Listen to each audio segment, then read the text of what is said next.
Hello, and welcome to Wisdom and Wealth, your refuge for insights into living a richer, more meaningful life, especially for those of us who've reached the milestone of 40 and beyond. Today, we're delving into a profound Buddhist concept, that everything is borrowed. It might sound a bit strange, even unsettling at first. But stick with me, because this understanding can actually liberate you in ways you never imagined. Before we get started, if you appreciate content that challenges your perspective and offers practical wisdom, please consider liking and subscribing to our channel. We put out videos designed for deep thinking and personal growth. There's a pervasive feeling we all share, isn't there? The quiet, unquestioned belief that this life, with all its experiences, truly belongs to us. This body, with its aches and energy, this mind teeming with thoughts, these emotions, they all seem inherently ours. We casually speak of my time, my health, my truth, as though these are possessions we've earned, rightfully own, or have the ability to defend against the inevitable tides of change.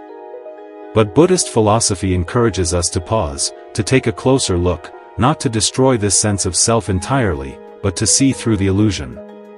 It's not about negating your experience, but understanding its true nature. So, what do you really own? Think about it for a moment. Is it this body? It was a gift, wasn't it? Given to you without your conscious asking. It was built from the DNA of your parents, shaped by the echoes of your ancestors, nourished by food cultivated under a sunlight and within a soil you didn't create. And consider this, it's in constant flux. Cells are dying and renewing, breath is perpetually moving in and out, a continuous exchange, alone from the world around you. Consider subscribing to the Wisdom and Wealth channel, so you can understand Buddhist concepts to enrich your life and create a powerful future for yourself. You didn't engineer your lungs, and you certainly can't halt the relentless march of aging. Eventually, the day will come when you'll return this very body to the same earth that provided its foundation. What about your thoughts then? Do you control them? They seem to arise spontaneously, don't they? Memories, bubbling up from the depths of your past. Emotions, surging and receding like the tide. Fears, whispering their anxieties. Hopes, blossoming with possibility. None of them asked your permission to appear. You don't select the weather patterns in the sky, and in much the same way, you don't consciously choose the weather within your mind. A feeling emerges, lingers for a while, and then naturally dissipates. A thought materializes, forms itself into a coherent sentence, and then quietly dissolves back into the ether. Where did it originate? Can you definitively say? Even your name, the very word you respond to, the label that identifies you, was given to you by someone else. Your language, the vehicle of your thoughts, your deeply held ideas, your ingrained habits, and even your very sense of right and wrong, all of these are conditioned by the places you've lived, the people you've encountered, the culture that surrounds you, and the specific time in history you inhabit. Everything you believe constitutes you is, in fact, constructed from elements that are fundamentally not you. Now, this isn't intended to be a cause for despair. On the contrary, it's a powerful reason to awaken. Because the moment you clearly recognize that everything is borrowed, not just as a metaphorical concept, but as an actual truth, you naturally begin to release the desperate need to clutch onto things so tightly. You start navigating life with a different kind of openness. Not with closed fists, desperately clinging, but with open palms, ready to receive and to release. And it's precisely here that the Buddha guides us toward a different kind of power, a power far more sustainable and meaningful. Not the fleeting power of possession, but the enduring power of participation. You are not the absolute owner of this life, but rather its steward, a caretaker for a limited time. Now is a good time to ensure that you like this video and subscribe to the Wisdom and Wealth channel, to help us bring Buddhist teachings into your home, and help you create a wealthy and happy life. You are not the supreme master of your mind, able to dictate its every whim, but you are absolutely responsible for how you choose to engage with it. This is where the concept of karma enters the picture, not as a form of divine punishment, nor as a superstitious belief, but as a fundamental law of the universe. The law of cause and effect, operating within the realm of intention. You don't own the wind, you can't control its direction, but you certainly can raise your sail and harness its power. You don't command the rain, you can't summon it at will, but you can proactively plant seeds, knowing that the rain will eventually come and nourish them. Your primary role is not to control the entire universe, an impossible task, but to respond to its ever-changing conditions with wisdom and discernment. The Buddha famously said that we are heirs to our actions. This doesn't imply that we possess our choices as personal property. Rather, it means that we inevitably live out their consequences, both intended and unintended. The act of kindness you offer, radiating outward, it won't inherently belong to you, but it will inevitably return to you in some form. Similarly, the harm you cause, even if you forget it entirely, its ripples will eventually find their way back to you.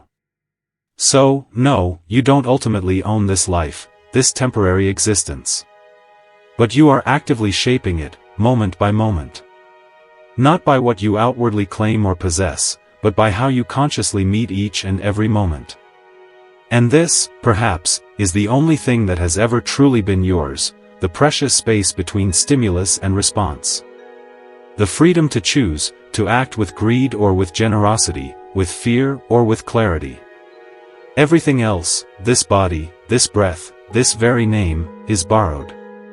And inevitably, one day, it will all be returned.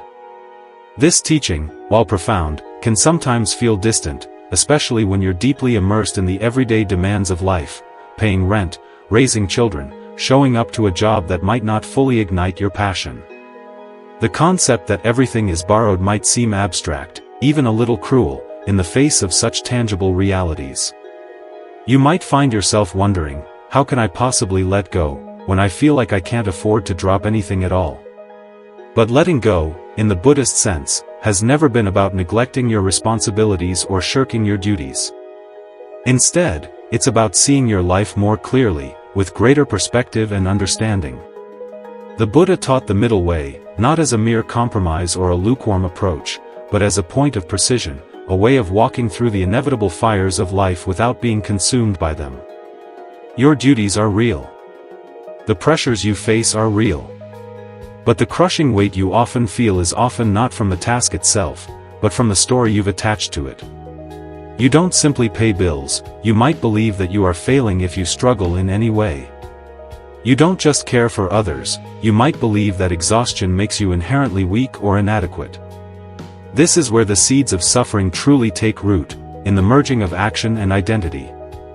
The instant you believe that I owe and I am are synonymous, the task transforms into a burden on your very worth.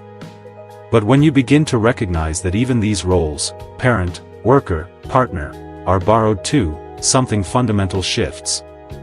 You're still responsible, you still actively engage with your life, but you stop confusing the river you're swimming in with the person you are. The task remains, but the tightness begins to loosen. You realize, you don't have to carry the entire river on your shoulders. You just need to move with its current, with awareness and grace. This is the crucial difference between letting go and simply giving up. Giving up is collapsing into passivity, surrendering to despair, numbing yourself to the pain of existence. Letting go, on the other hand, is an entirely different beast. It's about exerting effort without self-clinging, without the desperate need to control the outcome. We're approaching the end, so please give a final thought to liking and subscribing to the Wisdom and Wealth channel. It's like surfing, you can't dictate the shape or size of the wave, but you don't fight against its inherent force either. You utilize your body, your balance, your focused attention, but you ride the force of the wave, rather than resisting it. That's how real peace arises, not by trying to escape the inevitable waves of life, but by learning how to stay upright on them, with skill and resilience. Still, a deeper fear often remains, lurking beneath the surface. If we stop clinging so tightly to our roles, our identities, do we also cease to care? Does detachment inherently make us cold, indifferent to the world around us? The Buddha's answer to this question is clear and unequivocal: absolutely not. It's fear, not wisdom, that ultimately builds walls between us. Fear of loss makes our love controlling. Fear of failure makes our work rigid and uninspired. But when the background panic fades, when you cease believing that love or duty defines your essential self, then your actions spring from something else entirely. Not fear, but clarity. Not possession, but presence. Compassion that arises without fear is not distant or aloof. It's steady, unwavering.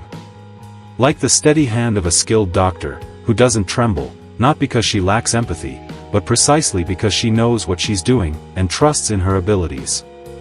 When you stop trying to control what is inherently borrowed, you become truly free to serve it with wisdom and grace.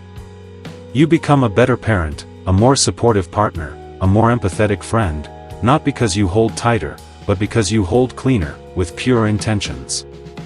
Your love isn't grasping or possessive, it's freely given, without expectation of return.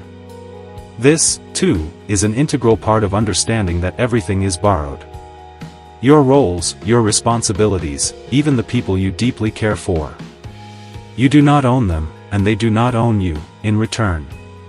You are simply here, for a finite time, moving through this world together.